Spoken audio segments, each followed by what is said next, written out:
You have a short demo? Yeah, I do. All right. So my little demo here is on how to use a Forstner bit to make a space so you can chuck something up between centers if the bark is in bad shape. So I've got this burl cap. Okay, it's cherry burl. It's punky. The bark is soft. The back is the flat side is a little punky.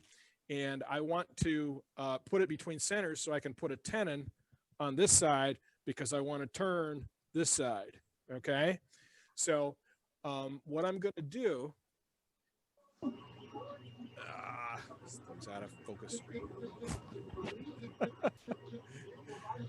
Let's see if I can.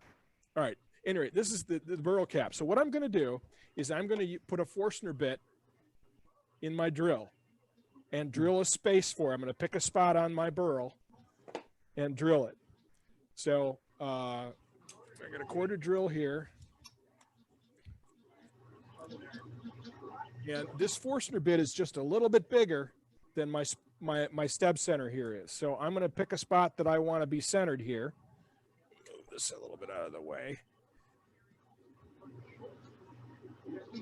And this works better if you're clamping this. But basically what you're doing is you're just trying to make a hole in your burl or your bark, okay, so you can get to the wood past the bark so that it doesn't come apart. So now I want to put my tenon on the back side, on this side here. So I get this on my center here, bring up my tailstock, and now I've got both bits are in wood, are solidly in wood. So I can then make changes like this. Some eye protection on.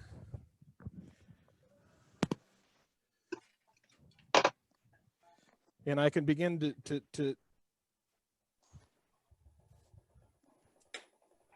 I'm already throwing bark.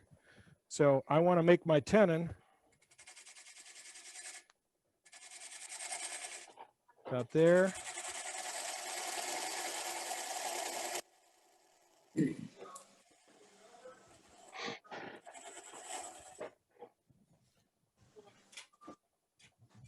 I'm just using a skew and a parting tool here.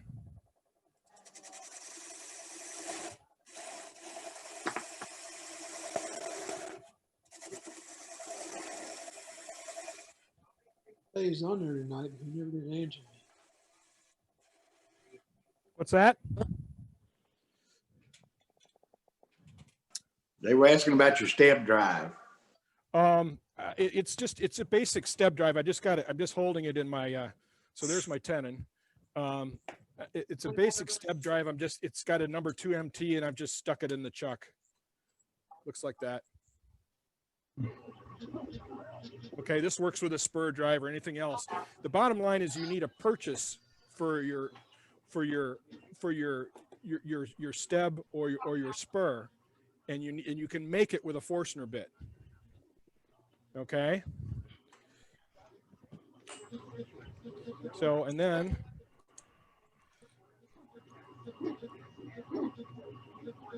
I can now mount this piece on the tenon I just turned in the bottom here. And because it's still centered, when I bring up my tailstock, it goes right into the hole that I made before also. So now I'm ready to turn something out of this, and it's held very securely from both sides on a tenon on the back side and with the live center here. And I can make whatever I want out of this. Anyway, that's the basic, that's the piece of the demo I wanted to show. Any questions? Yeah. That's great. What's that piece of wood on your tailstock? There you go. Oh, this? Yeah. This is my center, and I've shown this before. This is my center, my tenon or recess finder. So Marley, come on, let's watch Joe. The hole is so it fits over my tailstock quill. Okay, the big hole. I just mentioned what Dr. Karama said about you don't need baseline antibody testing before getting the vaccine. I completely agree. Matt, hold on just a also second. don't need Hold on. to get like a nasopharyngeal swab or a nasal swab or something like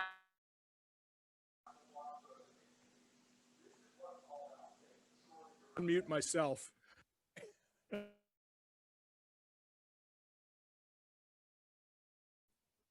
All right, I'm unmuted.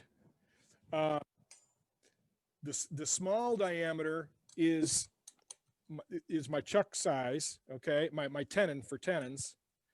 So that fits in there like that, okay? And the outer size is my minimum recess size.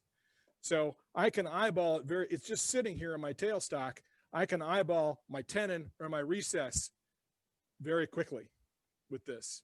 And I can test a recess just by seeing if it fits in there. If it fits in there, then I've got enough room for a recess or mortise to expand my jaws into. So that's what it's for.